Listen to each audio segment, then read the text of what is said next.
This video is about solving for a variable. So we're going to look at solving for a variable both in linear equations and proportions. So when we are solving for a variable, remember we want to use inverse operations to get the variable by itself. So in number one, we have 3/4 w minus 9 equals negative 21. So the first thing we would do is we would add 9 to both sides.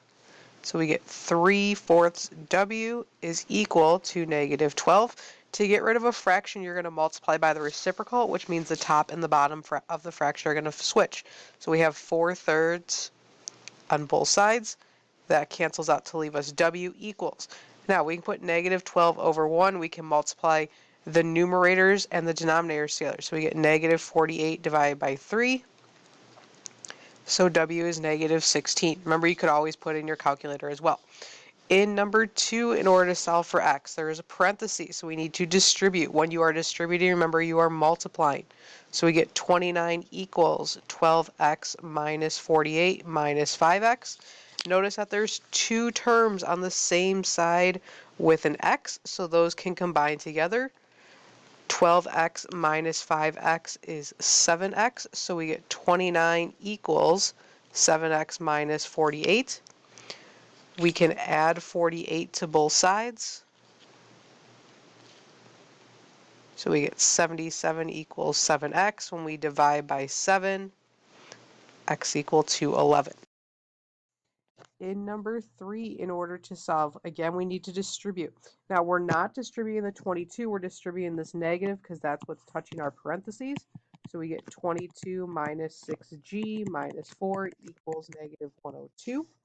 We can combine the 22 minus 4, so we get negative 6g plus 18 equals negative 102. We can subtract 18 from both sides. Negative 6g is equal to negative 20. And then we can, negative 120. And then we can divide. So we divide by negative 6. And we get g is going to be positive 20. Remember, two negatives make a positive number. In number 4, we have variables on different sides of the equal sign. So when they are on different sides, we're not going to combine them with the same signs. Instead, we're going to use our inverse operation. So I'm going to move the smaller x, which is 5x, from both sides. So I'm going to subtract 5x. 7x plus 9 equals negative 47. We can subtract 9 from both sides. 7x equal to negative 56. When we divide by 7, we get that x is equal to negative 8. Number 5. On the left-hand side, we can combine these y's together, so we get 6y plus 7 equals. On the right-hand side, we're going to distribute, so 10y plus 15. So we can subtract 6y from both sides. 7 equals 4y plus 15. We can subtract 15 from both sides. If you want to do that in the same step of moving the negative 6y and subtracting the 15, that's fine. So we get negative 8 is equal to negative 4y. We divide by negative 4, and y is equal to 2. We're going to distribute that 3/4, so we get 3 over 2x plus 66 is equal to, in our calculator, we can do parentheses 3 divided by 4, so put your fraction in parentheses and multiply by our number, so times 8, that gets us 6x. We can also do that again, parentheses 3 divided by 4, close parentheses, times 16, which gets us 12. Then we can subtract 3 over 2x from both sides. And again, we can use our calculator, 6 minus parentheses 3 divided by 2. That gets us 4.5. From the second key, the third key is math. We can hit math, enter, enter, and that will convert it into a fraction for us. So we have 66 equals 9 over 2x plus 12. We can subtract 12 from both sides. So when we subtract from both sides, we get 54 is equal to 9 over 2x. Remember, to get rid of our fraction, we multiply by the reciprocal, 2/9. So in our calculator, parentheses 2 divided by 9, times 54 would get us 12 is equal to x. Now, in 7 and 8, this looks a little different because these are proportions. So to solve a proportion, you are going to cross multiply.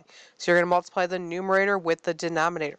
So we have 5 times parentheses 8h minus 2. We remember we want to put this in parentheses, so we multiply both items by 5. Same thing for the other part. So we have 10 equals 2h plus 4. So as we distribute our 5, we get 40h minus 10 is equal to, distribute the 10, 20h plus 40. We can subtract 20h from both sides, so we get 20h minus 10 is equal to 40. We can add 10 to both sides, 20h is equal to 50. When we divide, we get 50 over 20, and that's going to reduce to 5 over 2. So if it does not simplify to an integer, to a negative or a positive number, then just leave it as a fraction. We don't want to use decimals unless it says in the directions. Now, in number 8, when we cross multiply, there's nothing under the 12, so I'm going to put a 1. So when we cross multiply, we have 1 times 6x plus 92 equals 8 times 12.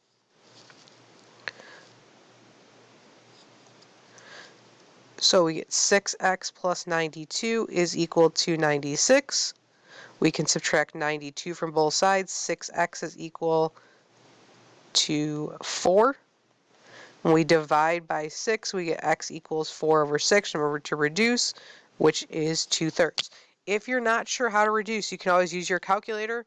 4 divided by 6. Get your decimal and then hit math, enter, enter, and it'll give you a reduced fraction.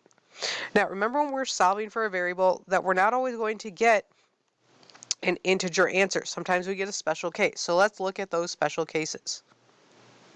So in number 9, when we combine our x's, we get 6x minus 8 on the left-hand side. On the right-hand side, when we distribute, we get 6x minus 8.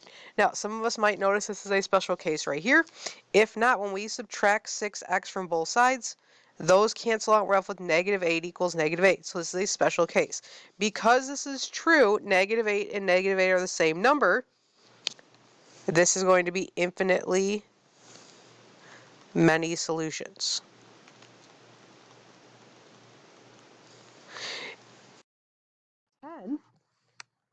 On the right-hand side, we need to combine our x's. So we have 14x plus 15 is equal to 14x, and we can combine our numbers, plus 13. When we subtract 14x from both sides, we're left with just our numbers. 15 equals 13. Because those are not the same number, they're not equal to each other, so this would be no solution.